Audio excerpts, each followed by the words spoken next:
We have the Cardinals jersey on today because we are talking about none other than the Cardinals and the absolute dumpster fire that is their quarterback room right now. Obviously, Kyler Murray is starting the 2023 season on the PUP list, or the physically unable to perform list. This means that he is going to miss at least the first 4 games of the season, and rumors are coming out now that he is not going to play at all during the season and just spend time rehabbing his torn ACL from last year that kept him out for quite a few games. Before this news came out, everyone expected Colt McCoy to be the starter for the Cardinals. He played in 12 games over the last 2 seasons for the Cardinals. Behind Colt McCoy was Jeff Driscoll, David Blau, and, of course, the rookie, Clayton Tune. However, a week ago, the Cardinals would trade with the Cleveland Browns, sending a 5th and a 7th round pick for quarterback Joshua Dobbs, which then made the quarterback room a little more crowded.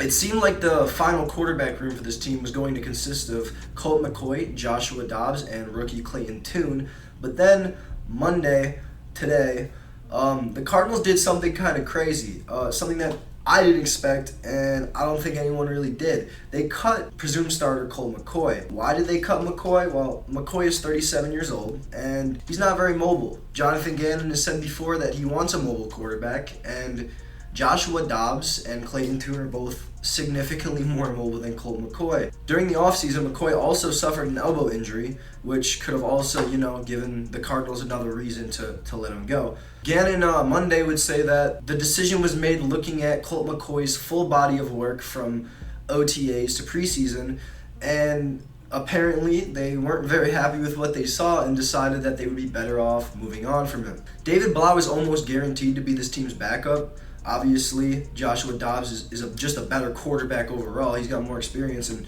more talent.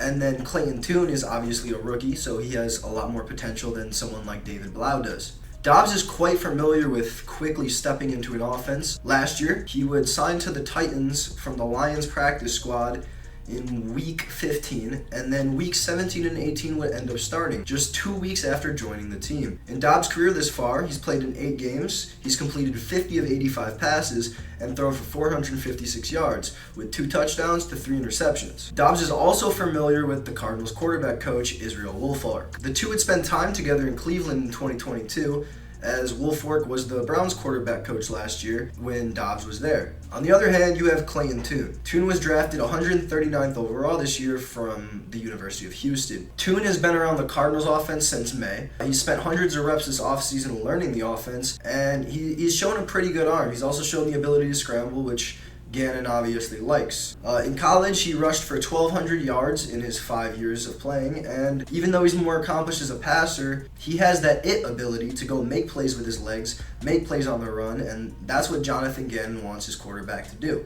Either way, this quarterback situation in Arizona is a complete mess, and frankly, it is one of the worst quarterback rooms I think I've ever seen. None of the quarterbacks on this team are established starters, and you could have an argument for any of them that they're not starting caliber quarterbacks. So it almost seems obvious that the Cardinals' goal is to tank this year, and it almost seems obvious that they're going to target Caleb Williams next year. Tanking wouldn't be a bad idea for the Cardinals. They're probably going to have the first 2 picks in the draft, and if you can secure Caleb Williams, one of the best quarterback prospects in years, and Marvin Harrison, who is probably the best receiver prospect since Jamar Chase, you're setting up for your future there. Even though this offseason Kyler Murray would sign a 5-year extension with the Cardinals, it seems almost too obvious that the new front office of Arizona with Monte Austinfort and Jonathan Gannon are kind of over Kyler Murray, and they might want to move on.